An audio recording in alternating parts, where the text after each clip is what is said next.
Thank you for being here. Please comment why to let me know you're ready. Grab a warm glass of water, sit back, and listen to me tell the whole story. August 3rd was supposed to be the absolute happiest day of my entire life. I had spent months planning every single detail with my wife, Sarah. We didn't want a massive, chaotic event. We wanted intimacy. We had exactly 43 guests, soft jazz playing in the background, and the venue was lit just right with these warm, amber string lights that made everything look like a dream. Sarah looked incredible. She looked like someone who had walked straight out of a classic movie, wearing a dress that was simple but absolutely perfect. I remember standing there, looking around the room, and feeling this immense wave of pride. I had worked my ass off for years. I had taken extra shifts, endured grueling hours at the firm, fought tooth and nail for a recent promotion, and lived off ramen just to save enough of my salary to afford this day without going into debt. I had finally made something of myself, and I thought, for once in my 32 years of existence, I was allowed to celebrate that. I was allowed to be the center of attention. My younger brother, Caleb, didn't see it that way. He came late. Honestly, that should have been my very first clue that the night was going to take a dark turn. The main ceremony was already over.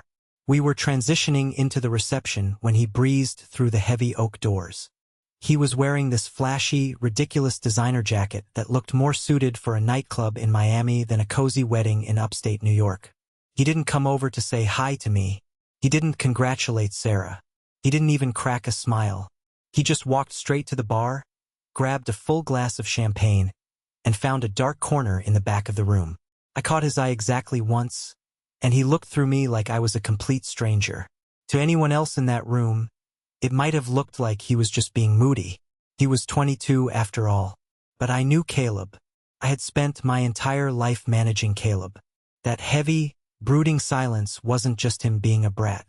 It was the prelude to a storm. He waited until the toast. It was the cruelest timing he could have possibly chosen. I had just stood up, tapping my glass. The room went quiet. People were smiling, holding their drinks. I started thanking everyone for coming, talking about the journey Sarah and I had been on, talking about building a life with someone who brings you absolute peace. Caleb stood up, too. For a split second, I actually thought he was going to say something nice. I thought maybe, just maybe, he was going to make a toast as my brother. My glass was still halfway to my mouth. Then he threw his drink. The champagne flew in a perfect, glowing arc under the string lights and exploded right against the dessert table. The heavy crystal glass shattered a framed photo of Sarah and me smiling on a cliffside in Maui. The sound of breaking glass echoed like a gunshot in the quiet room. Before anyone could even process what had just happened, Caleb lunged forward. He grabbed the edge of the table holding our wedding cake and shoved it with all his body weight, like he was flipping a table in a bar brawl. The cake didn't just tip over. It violently collapsed. 3 tiers of delicate vanilla sponge, custom sugar work, and fresh flowers, smeared and crushed into the hardwood floor.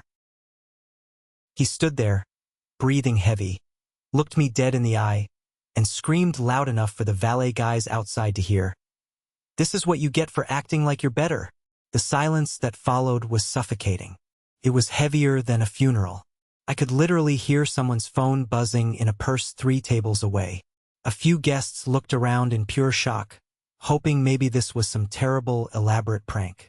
It wasn't. My mom, Martha, immediately ran to Caleb. She didn't look at my ruined cake.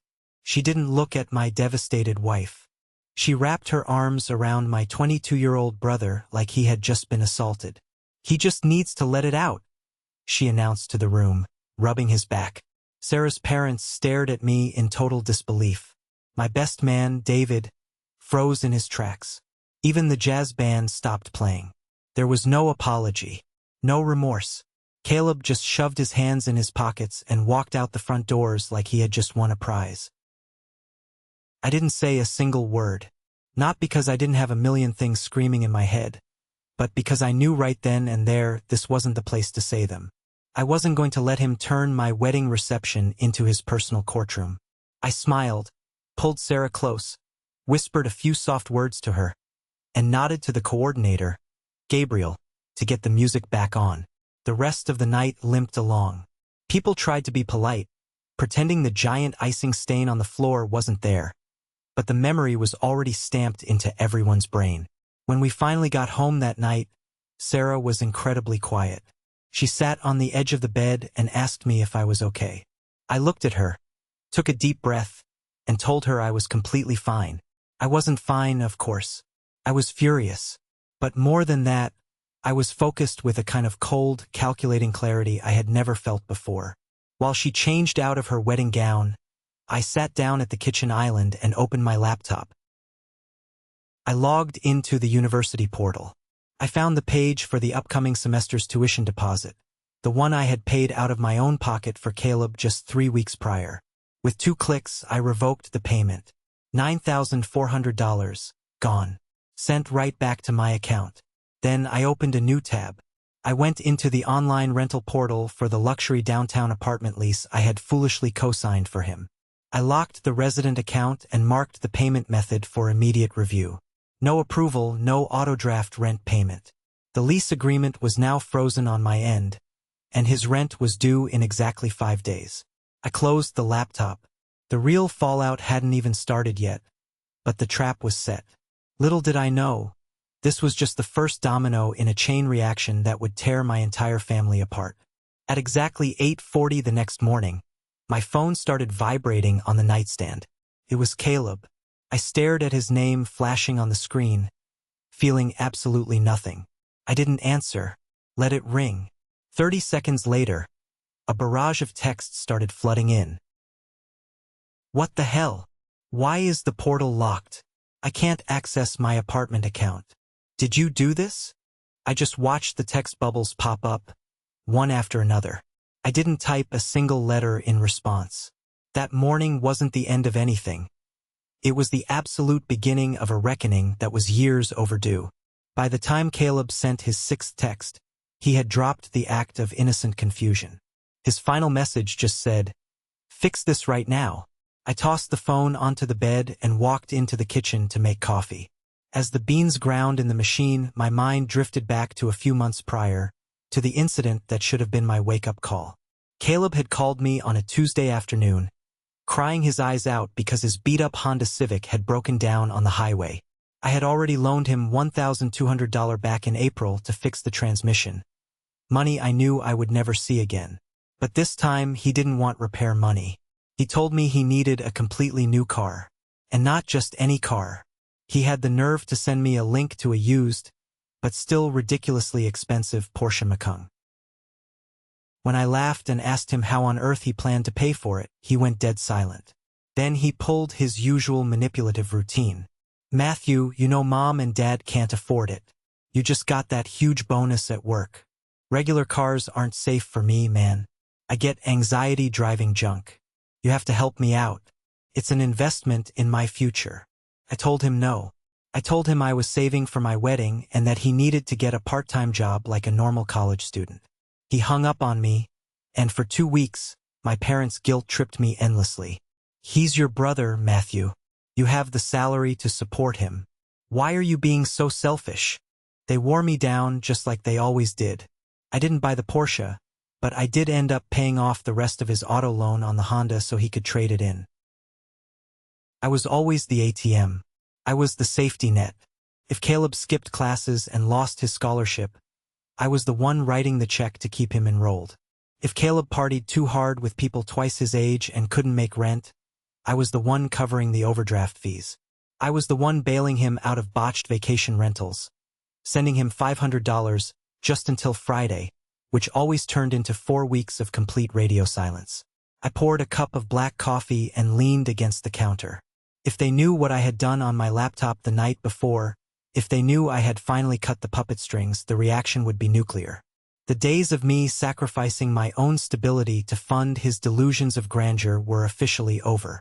I took a sip of the hot coffee. Tasted like freedom, but I knew the peace wouldn't last. The dragon was about to wake up. Around noon, my phone rang again. This time, it wasn't Caleb. It was my mother, Martha.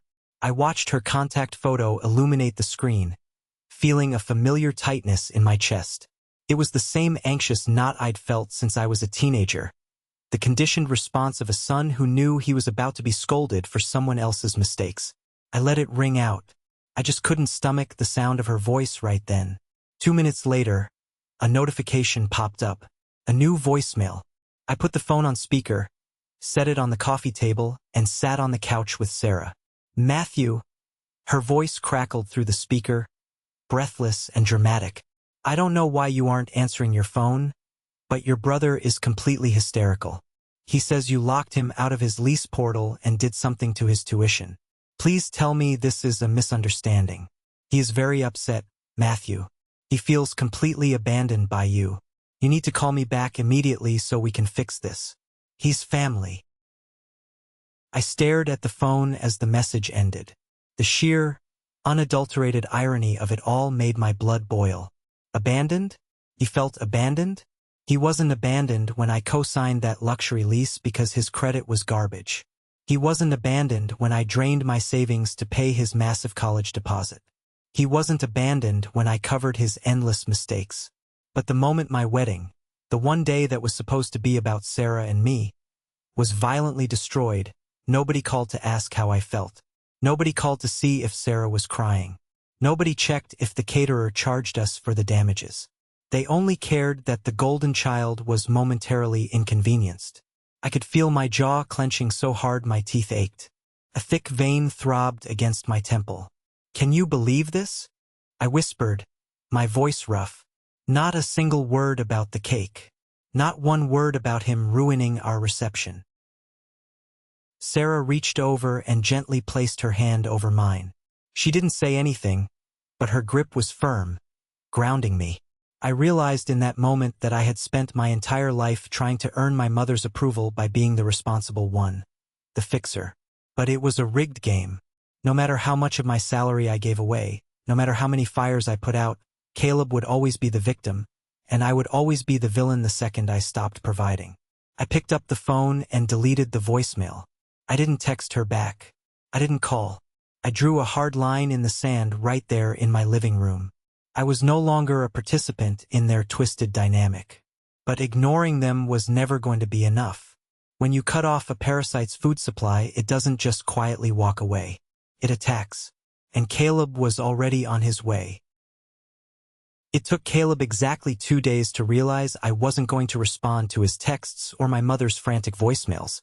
On Tuesday afternoon, while I was sitting in my home office on a conference call, the peace of our apartment was shattered by aggressive, rhythmic pounding on our front door. It wasn't a normal knock. It was loud, relentless, and childish, like a kid throwing a temper tantrum trying to start a fistfight. I immediately muted my microphone. Sarah, who was off from work that day, walked out of the bedroom, her eyes wide. She peeked through the peephole, and her expression instantly hardened. She looked back at me and mouthed, "It's him." The banging continued. "Matthew, open the damn door. I know you're in there." Caleb's voice was muffled through the heavy wood, but the entitlement in his tone was crystal clear. I started to get up from my desk, fully prepared to confront him, but Sarah put a hand up, signaling me to stay put. She took a deep breath, unlocked the deadbolt, and cracked the door open just a few inches, leaving the security chain attached. "What do you want, Caleb?" Sarah asked. Her voice was ice-cold, completely devoid of the usual warmth she reserved for family. Caleb didn't even acknowledge her. He tried to push the door open wider, but the chain caught. "Where is he? Tell him to get out here. I have 5 days to pay rent and my portal is locked. He has no right to do this to me." "Matthew is working," Sarah replied, not budging an inch. "And he has every right. You destroyed our wedding. Did you really think there wouldn't be consequences?" "Consequences?" Caleb scoffed, his face turning red. "I'm his brother. He has a moral obligation to help me. I blew through my summer job money because I knew the tuition was covered. He can't just yank everything without warning. I'll get a lawyer. I know my rights." I sat in my office, listening to this absolute clown show. A lawyer? He couldn't even afford to buy groceries without my help, let alone retain legal counsel. Furthermore, I had read every single line of that lease agreement. I was the primary guarantor on the account. He was merely listed as a resident. Legally, I held all the cards. I had the power to pull the plug, and I had already done it. "You don't have a lawyer, Caleb?" Sarah said, her voice dropping an octave, radiating pure authority. "And you don't have a brother to bankroll you anymore. If you ever show up at my door acting like a thug again, I will call the police and have you removed for trespassing. Do you understand me?" Before he could stammer out another pathetic excuse or threat, Sarah slammed the door shut and locked the deadbolt with a loud, satisfying click. She stood there for a second, catching her breath, then walked into my office. We looked at each other. No words were needed. The line had been drawn, and Sarah was holding the shield. But Caleb wasn't smart enough to retreat. He just ran back to his enablers. By Wednesday evening, the physical attacks had failed, so the psychological warfare began. My phone buzzed on the coffee table. It wasn't a text from Caleb. It was a notification that I had been added to a new group chat. My dad, Robert, had created it. He added me, Sarah, my mom, and Caleb into one chaotic digital vortex. His opening message was a masterclass in gaslighting. "Let's all take a deep breath and have an honest talk without yelling or blocking each other. We are still a family. We need to support one another." I scoffed, showing the screen to Sarah. Caleb chimed in almost instantly, clearly waiting for his cue. He didn't apologize. Instead, he launched into a multi-paragraph manifesto playing the ultimate victim. He said he was hurt. He claimed he acted out at the wedding because he felt invisible and overwhelmed by my constant need to show off. He actually typed the words, "Matthew has been rubbing his success and his salary in my face for years. I just wanted someone to acknowledge how forgotten I felt. I have anxiety." I read the words twice to make sure I wasn't hallucinating. He destroyed a wedding cake, assaulted the venue with a glass, ruined our memories, and his excuse was that my success gave him anxiety? Then my mother joined the fray. "See, Matthew, your brother is in pain. He's going through a very tough transition period. It is time for you to be the bigger person, move forward, and forgive him while he's still finding himself. You need to unlock his accounts. He's still your baby brother." They were utterly delusional. It felt like I was watching a slow-motion car crash of a family dynamic. They expected me to just swallow the humiliation, open my wallet, and pat him on the head. I stared at the screen for a long time. My heart was pounding, but my mind was incredibly clear. I wasn't going to write a paragraph. I wasn't going to explain my feelings. I simply typed exactly 3 sentences. He's not a baby. He's 22 years old. And he needs to learn the agonizing cost of disrespect. I hit send. Immediately after my message went through, a notification popped up at the bottom of the screen. "Sarah has left the chat." I smiled. I loved my wife. I set the phone down. There was total silence from the group after that. No one replied. No little typing bubbles appeared. Just that weird, quiet digital tension that somehow feels much louder than actual shouting. They realized, perhaps for the very first time, that the guilt trips were no longer working. The ATM was closed, the vault was locked, and the family I thought I had was officially dead to me. But if I thought they were going to give up easily, I was deeply mistaken. They were just regrouping. 2 days later, the first real domino fell. I got an email from Carter, the property manager for Caleb's downtown apartment building. Because I had frozen the payment portal and flagged the account, Caleb had missed the hard deadline for his rent. Carter, a no-nonsense guy who dealt with entitled college students for a living, wasn't playing games. The email was a formal notification. The lease agreement was officially in default, and the eviction process was initiating unless the balance was cleared within 48 hours. I didn't lift a finger. I didn't forward the email to Caleb. I didn't warn my parents. I just let it burn. By Friday evening, the grapevine delivered the sweet news. My cousin Dylan, who always had his ear to the ground regarding family drama, texted me. "Hey man, just thought you should know. Caleb is packing up his apartment. He couldn't find a subletter and the management company is kicking him out. He's losing his mind. I read the text while sitting on the balcony with Sarah. The sun was setting, painting the sky in shades of orange and purple. A cool breeze blew through the city. For the first time in as long as I could remember, a massive weight physically lifted off my chest. I didn't have to worry about whether Caleb left the stove on, or if he was hosting parties that would result in damage fees billed to my credit card. It wasn't my problem anymore. Carter contacted me later that week for the final paperwork to dissolve my liability. Since I was the guarantor who initiated the freeze, and I paid a small penalty fee to break the lease cleanly on my end, my credit remained completely untouched. Caleb, however, had an eviction on his permanent rental record. Good luck finding a luxury apartment now. I poured 2 glasses of red wine, handed one to Sarah, and we clinked our glasses together. We didn't throw a party, but the quiet satisfaction in that moment was intoxicating. It was a small win, a taste of justice that felt incredibly sweet after months of disrespect. We sat there, drinking cheap wine, talking about our future, and enjoying the profound silence of a life without Caleb's constant emergencies. I was finally experiencing the financial and emotional freedom I had earned. But in my gut, I knew Caleb wouldn't just quietly fade into the background. A narcissist never accepts defeat without trying to drag you down with them. The absolute peak of Caleb's delusion arrived exactly a week after he was forced to move out of his apartment. It was a Saturday morning. Sarah and I were in the kitchen making pancakes, laughing about a movie we had watched the night before. My phone buzzed with a notification. I glanced at the screen, expecting an email from work. Instead, it was an alert from Venmo. Caleb has requested $1,800 from you. I froze. I literally stopped flipping the pancake. I opened the app, my brain struggling to process the sheer audacity. In the transaction note, Caleb had written, "For the wedding cake and the broken picture frame. LOL. Let's just call it even." I stared at it. He wasn't asking for help. He was demanding a refund for the items he had intentionally destroyed, acting as if kicking him out of his apartment was a transaction that somehow meant I owed him money to balance the scales. The LOL at the end was the cherry on top of this psychotic sundae. I didn't even react with anger this time. It was so far beyond offensive that it looped right back around to being pure comedy. I started laughing. It was a dry, hollow laugh, but I couldn't help it.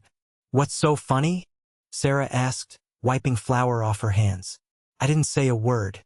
I just unlocked my phone and handed it to her. I watched her eyes scan the screen. The slight smile on her face vanished, replaced by a look of utter disgust. Her jaw tightened. "Unbelievable," she muttered. "He actually thinks this is a game. Do you want the honors?" I asked, gesturing to the phone. Sarah didn't hesitate. She didn't type a long, emotional response. She didn't argue. She just tapped the decline button.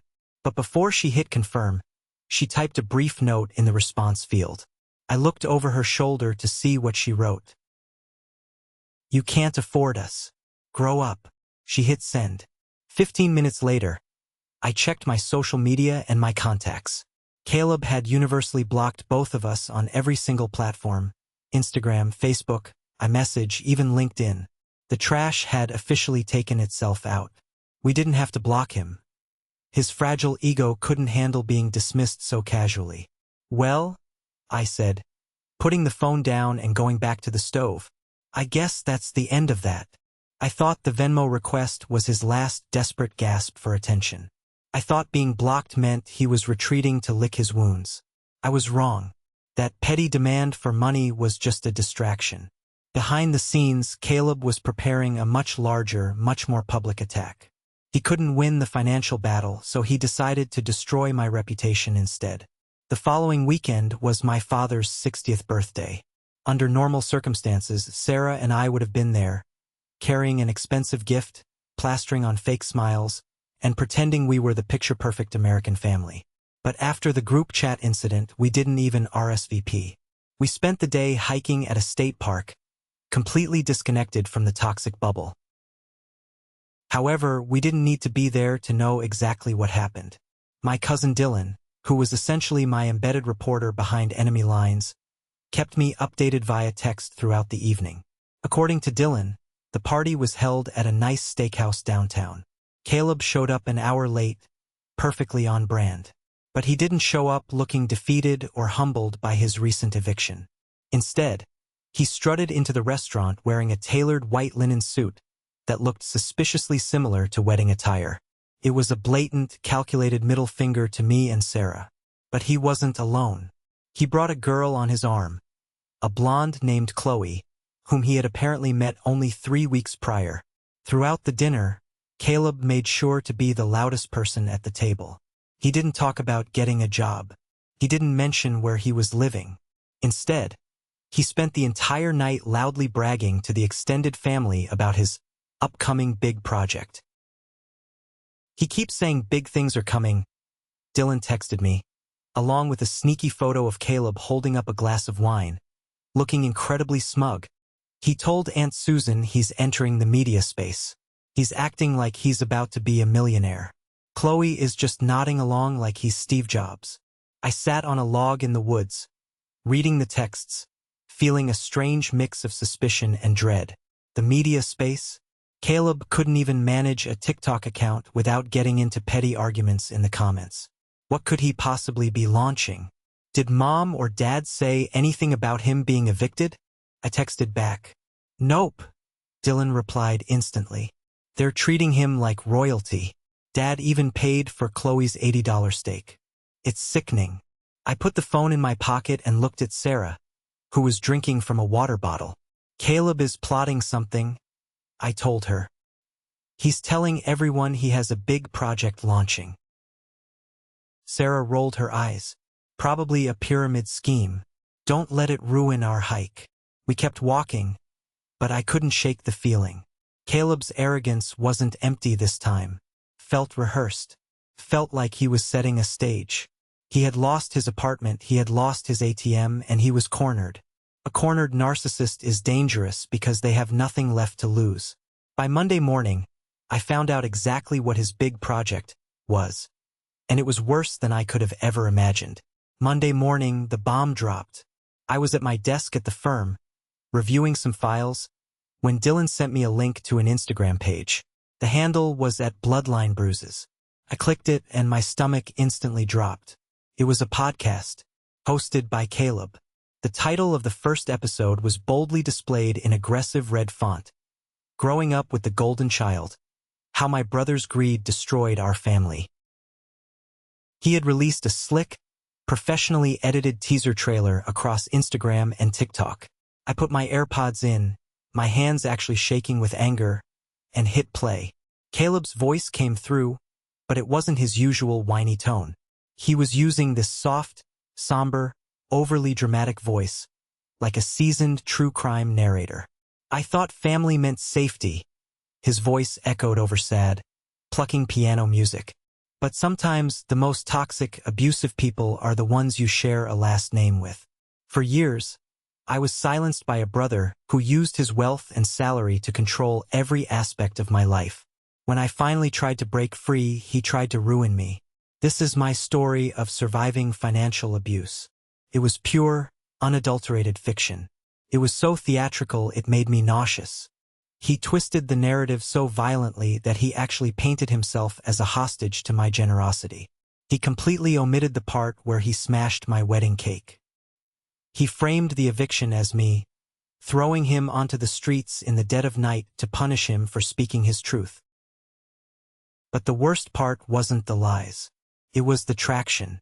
The TikTok teaser already had 10,000 views in 24 hours. The comments were flooded with strangers eating it up. "OMG, I'm so sorry you went through this. Stay strong, King. Narcissistic siblings are the worst." My blood was boiling. I was half tempted to create an anonymous account and post the receipts, the Venmo requests, the lease documents, the repair bills. But then, as the teaser video faded out, the ultimate twist of the knife was revealed. "This episode is brought to you by BetterMind," Caleb announced cheerfully. "Therapy shouldn't be a luxury. Use promo code BRUISES for 10% off your first month." I actually gasped out loud in my office. BetterMind. the online therapy app. It was the exact same therapy service I had paid a premium 6-month subscription for a year earlier when Caleb had called me from a bar bathroom, crying about a fake panic attack. I had funded the very platform that was now sponsoring his campaign to destroy my name. He had signed a real deal. He was monetizing his lies about me. I ripped the AirPods out of my ears and stared at my monitor, my vision blurring with pure rage.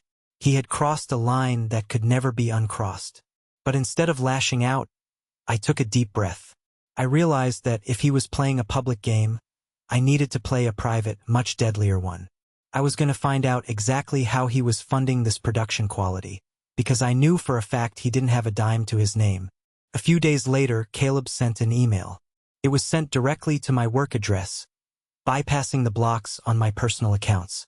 The subject line read, "Let's talk." The body of the email was disturbingly calm. "I'd like to meet. No drama, just a conversation. I have things I want to tell you. I think you'll be proud of me." Proud of him?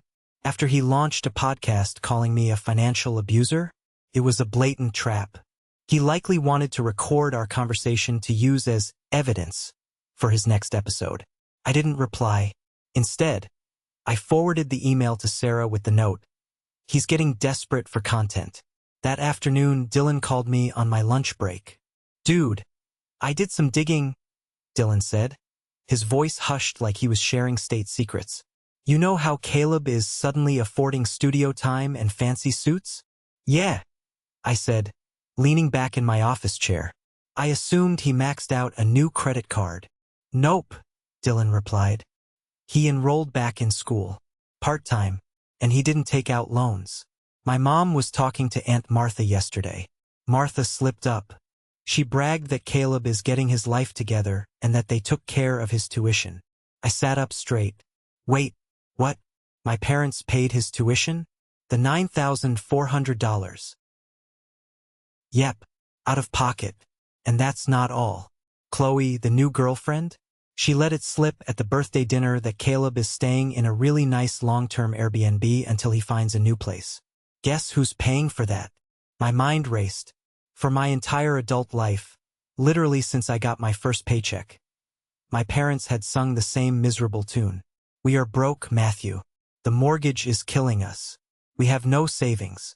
We can't afford to help Caleb, you have to do it." They had guilt me into draining my own accounts to cover Caleb's messes because they claimed they were living paycheck to paycheck. "Dylan," I said slowly, a cold realization washing over me. "Are you telling me my parents had the money this whole time?"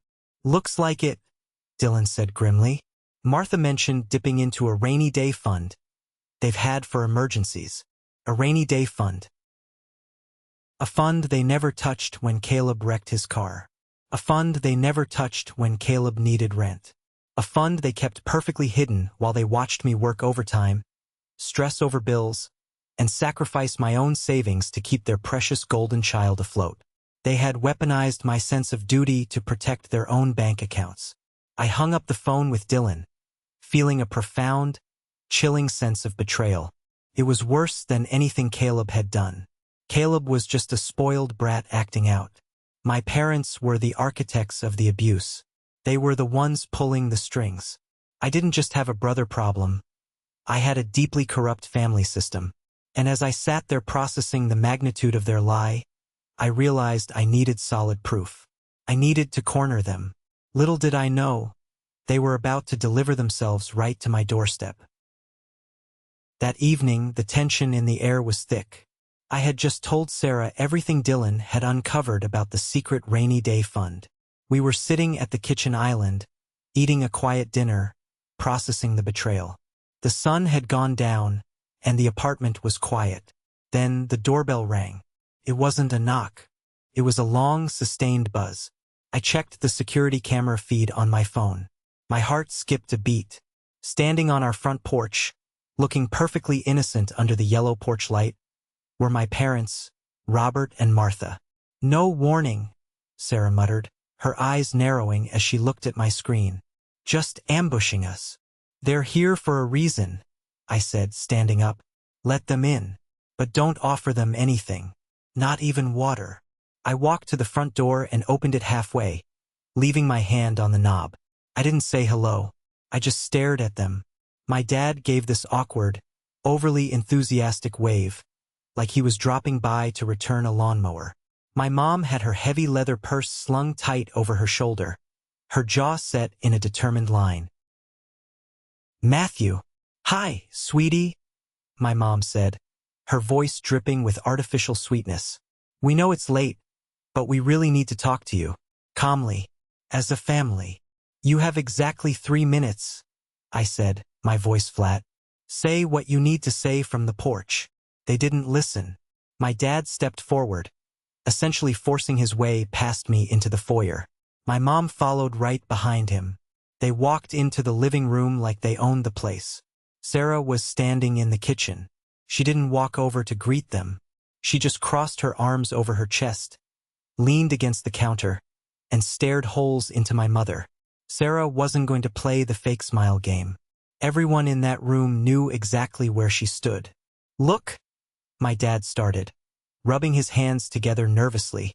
"We know things have been tense, and we know you're upset about Caleb's little internet show. But he's going through a transformative period, Matthew. He regrets what happened at the wedding deeply, even if he doesn't know how to express it.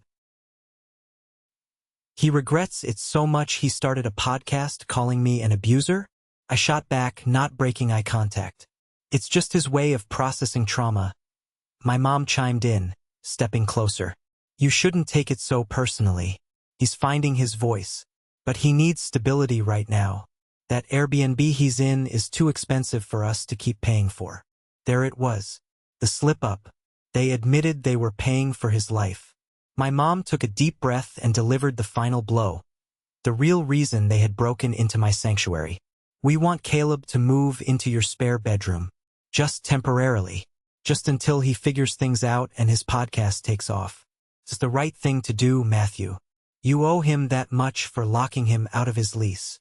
Sarah let out a laugh so sharp and cold it echoed in the room. I looked at my parents, standing in my home, demanding I house the man who ruined my wedding. The trap had been set, and they had just walked right into it. The time for holding back was over. I want you to really picture the absolute absurdity of this scene. I am standing in the entryway of my own home, the home I pay for, the home I share with my wife. And standing right in front of me are the two people who raised me, looking me dead in the eye and demanding that I surrender my spare bedroom to the 22-year-old man who violently destroyed my wedding reception. My mother had her hands clasped tightly in front of her. She had the sickening, hopeful smile plastered on her face. My father was shifting his weight from foot to foot, looking anywhere but directly at Sarah. I didn't yell. I didn't scream. The anger inside me had completely bypassed rage and settled into this freezing, absolute clarity. I looked at my mother and asked a very simple question. "Did you ever tell him he was wrong?" The room went dead silent. The hum of the refrigerator in the kitchen suddenly sounded incredibly loud. My mother's fake smile faltered. Her eyes darted to my dad for help.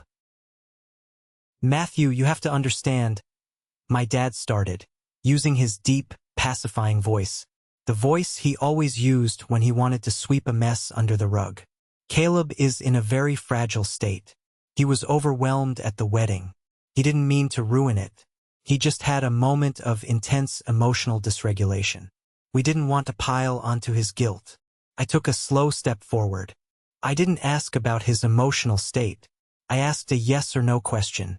"Did either of you, at any point in the last month, sit your son down and tell him that throwing a glass of champagne, smashing my wedding cake, and screaming at me in front of my wife's entire family was wrong?" My mother swallowed hard. She clutched the strap of her leather purse. "We told him his actions had consequences. We told him he needed to find a way to process his feelings better. That is why he started the podcast, Matthew. It is therapeutic for him."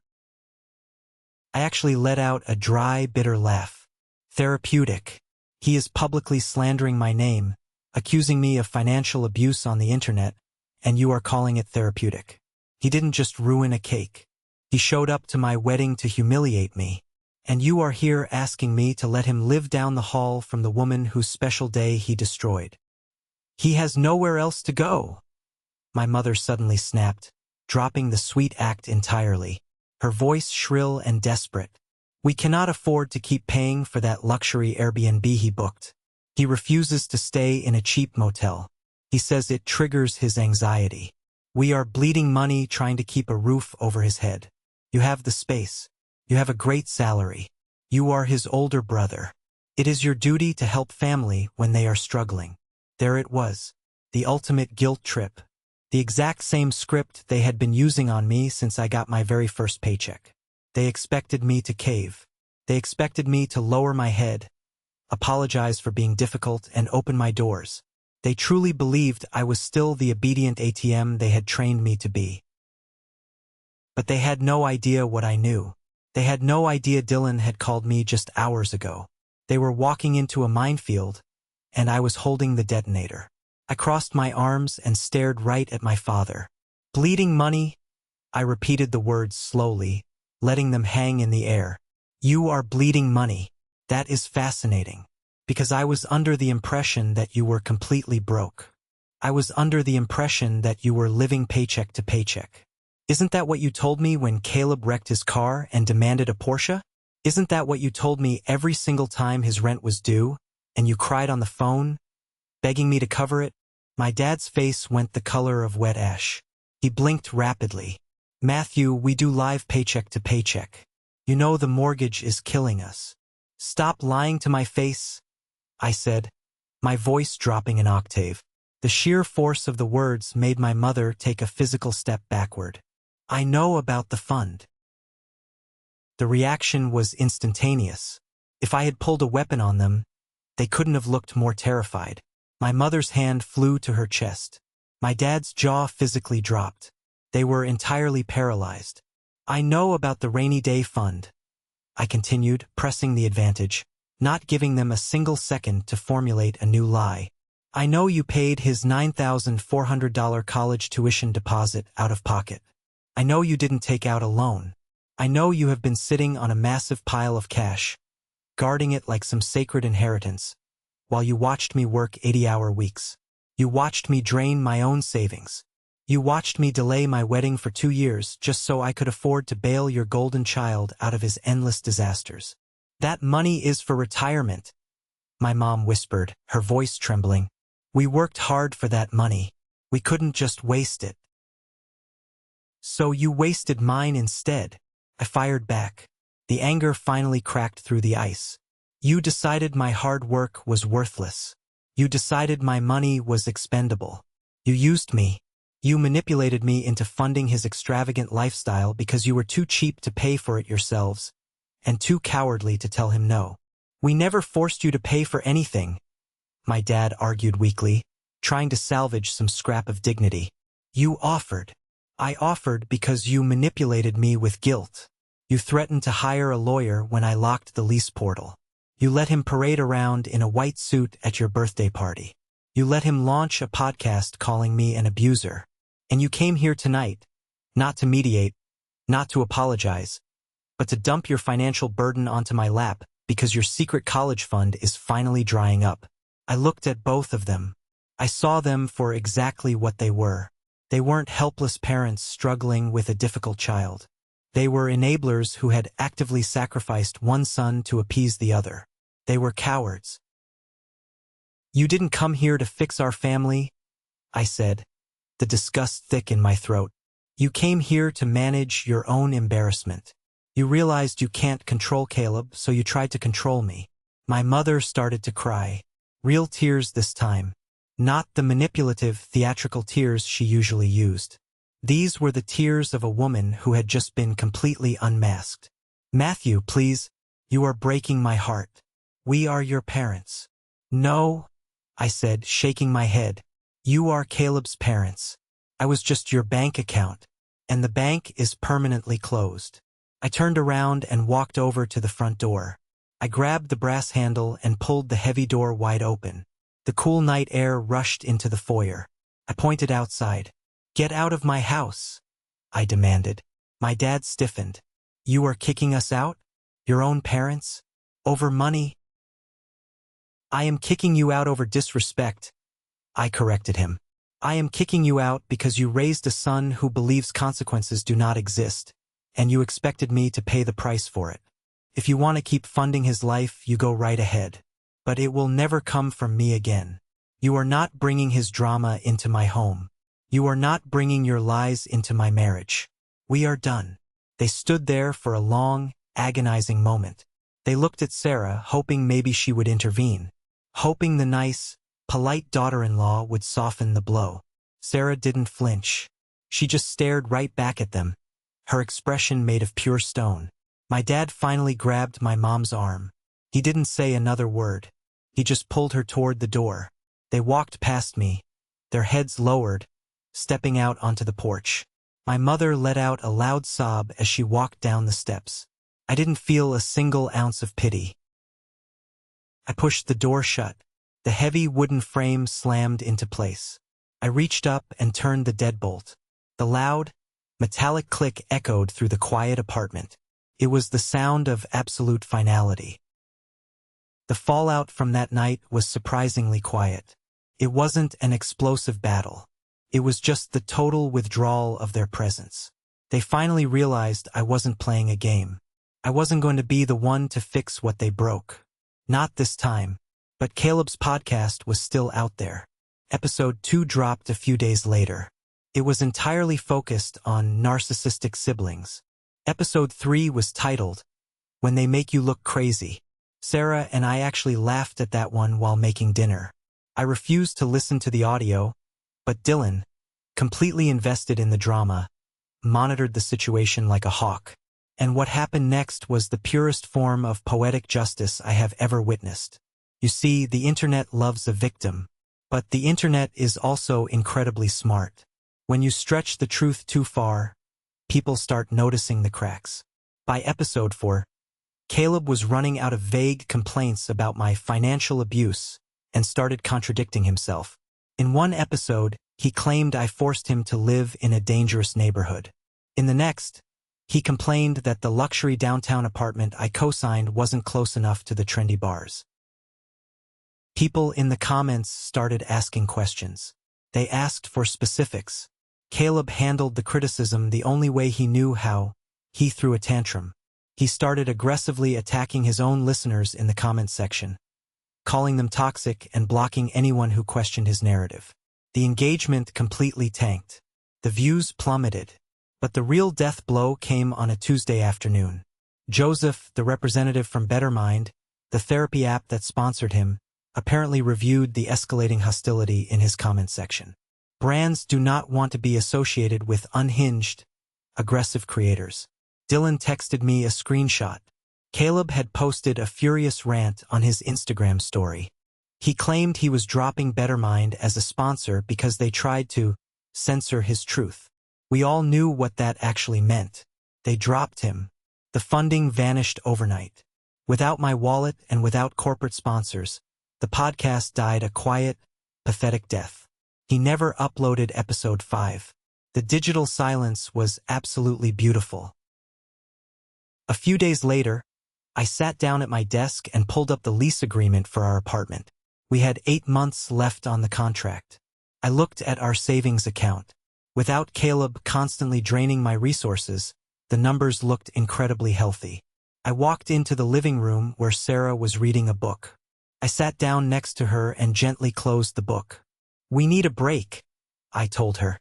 A real break. Something far away. Something warm. Something that doesn't have absolutely anything to do with this city or my family. She smiled, a real, genuine smile that reached her eyes. Where do you want to go? The Maldives, I said. It was a place we had always talked about but never thought we could afford. Let's just go. Let's celebrate our marriage properly. The very next morning, we booked 2 round-trip, first-class flights to the Maldives. We were leaving in exactly 6 weeks. No family drama. No urgent phone calls. Just pure, unadulterated peace. The kind of peace you only get when you finally earn it. The weeks leading up to the trip were blissful. We started packing slowly, buying new swimsuits, looking up restaurant menus on the island. We were completely disconnected from my parents. My dad never called. My mom sent one generic text on a Sunday that just said, "Hope you are well." I deleted it immediately. Then, exactly 2 days before our flight, my phone buzzed. I looked at the screen. It was a text from an unknown number, but I knew exactly who it was. It was Caleb. He had bought a burner phone or borrowed someone else's just to get through my block. The text didn't have any words. It was just a single emoji. Fire emoji. No context. No explanation. It was just a vague, pathetic attempt to intimidate me. A reminder that he was still out there, still watching, still trying to get under my skin. I showed the screen to Sarah while we were standing in the kitchen attaching luggage tags to our suitcases.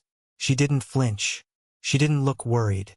She just calmly scanned her boarding pass on her phone, looked up at me and said 2 words. "Let it burn." I blocked the new number, tossed the phone on the counter, and zipped up my suitcase. The last loose thread was officially cut. We left for the Maldives on a Thursday morning. It was a massive journey, crossing multiple time zones, flying over miles and miles of deep, dark ocean. I sat in my plush airplane seat, holding Sarah's hand while she slept against the window.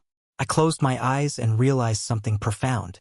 For the first time in my adult life, my brain didn't feel like it was on fire. I wasn't running mental calculations on how to cover next month's bills. I wasn't anticipating an emergency phone call. I wasn't planning a rescue mission. My mind was just quiet. When we finally arrived at the resort, it felt like stepping onto another planet. Our bungalow was situated right over the crystal-clear water. You could hear the gentle lapping of the ocean waves right underneath the wooden floorboards. The air smelled like salt and tropical flowers. There was a small wooden sign posted on the wall inside our bedroom. It read, "No clocks. Let time be yours again." That hit me way harder than it probably should have. Time had never been mine. My time had always belonged to my family's crises. But here, thousands of miles away from the chaos, time belonged entirely to Sarah and me. We spent the first 3 days doing absolutely nothing. We swam in the warm water. We drank cocktails at noon. We read books on the deck. We didn't talk about the wedding incident. We didn't mention Caleb's name. We didn't talk about my parents standing on my porch. We just existed. It wasn't until the morning of day 4 that the silence was finally broken. We were sitting out on our private deck, eating breakfast. The sun was shining, the water was completely still, and the only sound was a few tropical birds in the distance. Sarah set her coffee cup down, looked out at the horizon, and asked a question out of nowhere. "Do you think they will ever admit it?" She didn't have to specify who she was talking about. I knew exactly what she meant. I leaned back in my chair and thought about it for a long moment. I thought about my dad's sweaty face in the foyer. I thought about my mom's fake tears. "No," I said honestly. "They will never say the words. They will never give us a genuine apology." Sarah looked at me, her expression soft. "Does that bother you?" "It used to," I admitted. "I used to think I needed them to validate my pain. I needed them to say, 'You were right, Matthew, and we were wrong.' But sitting here right now, I realize something else. I think they know. I truly believe they know exactly what they did." I took a bite of fruit and looked out at the massive ocean. They know I was always the one cleaning up his messes. They know they let him destroy our wedding because it was easier than parenting him. And they definitely know, beyond a shadow of a doubt, that they can never reach for me like that again. They have to live with the monster they created. They don't have me to act as the buffer anymore. That is their punishment. I don't need an apology, Sarah. I just needed it to end. Sarah reached across the table and squeezed my hand. We didn't talk about them for the rest of the trip. The ghost had officially been exorcised. We came back to the States completely refreshed. We were entirely different people. The heavy, suffocating weight of my family's expectations was gone, and in its place was an incredible drive to build our own life. The very first Monday back, I took a half-day off from work and walked straight into my local bank branch. I sat down with Lincoln, a banker I had known for years. "I need to change everything," I told him. Lincoln looked surprised but nodded. We spent 2 hours closing old accounts, opening new ones, and changing every single security question and password I had ever used. I made sure my mother's maiden name was nowhere on any document. I severed the very last invisible strings they had tying them to my financial identity. No more surprise Venmo requests. No more joint accounts from my college days. Complete, absolute lockdown. A few months later, Sarah and I broke our lease early. We didn't care about the penalty fee. We took our growing savings and bought a beautiful, quiet house in the suburbs, nearly an hour away from the city. We didn't send out moving announcements. We didn't update our addresses on any family registries. We simply vanished from their radar. Through the grapevine, Dylan eventually told me that Caleb had moved back into my parents' cramped house. His podcast was dead. His girlfriend Chloe had dumped him when the money ran out, and he was currently working part-time at a sporting goods store, completely miserable. My parents were apparently dipping heavily into their precious rainy day fund just to deal with his daily demands. They were trapped in a prison of their own making. I listened to Dylan's update, thanked him for the information, and then politely asked him to never bring up my family again. It has been a long time since that wedding day. We don't talk about the smashed cake anymore. We don't talk about the spilled champagne. It feels like a weird, distant blip in a story that no longer belongs to us. Some nights, Sarah and I sit out on our new, wide front porch. We drink good wine. Not the cheap stuff we used to buy when I was saving every penny for Caleb's emergencies. We watch the neighbors' golden retriever chase moths under the streetlights. The neighborhood is quiet. It is safe. We talk about real things now. We talk about the books we are reading. We talk about the business Sarah is planning to launch next year. We talk about the places we want to travel. That old life, the one filled with anxiety, group chats, emergency loans, and constant manipulation. It doesn't even feel like mine anymore. Feels like a movie I watched a long time ago. A movie I finally turned off. I learned a very hard lesson over the last few years. Society tells you that family is everything. They tell you blood is thicker than water. But sometimes, the people who share your last name are the exact ones holding your head underwater. You cannot heal in the same environment that broke you. You cannot reason with people who benefit from your exhaustion. Sometimes, when someone lights a match and tries to burn your life down, you don't have to stand there and fight the fire.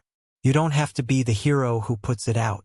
Sometimes, the bravest thing you can possibly do is simply turn your back, walk away, let the fire burn itself out, and use the distance to finally keep yourself warm. Thank you for sticking around and listening to my story. I really appreciate you taking the time to let me share this with you. I hope this resonated with you in some way, especially if you have ever dealt with a toxic family dynamic. Have you ever found yourself in a similar situation where you had to cut ties to save yourself? Let me know down in the comments. Also, if you are hearing this right now, it means you made it all the way to the very end of the video. You are part of what I call the 1% Club. Please comment the letter W down below. W stands for winner. It is our secret signal to recognize the amazing people who stay for the whole journey. If you enjoyed the story and want to hear more, please hit that like button and follow the channel so we can keep sharing these experiences together. Stay strong, and I will see you in the next one.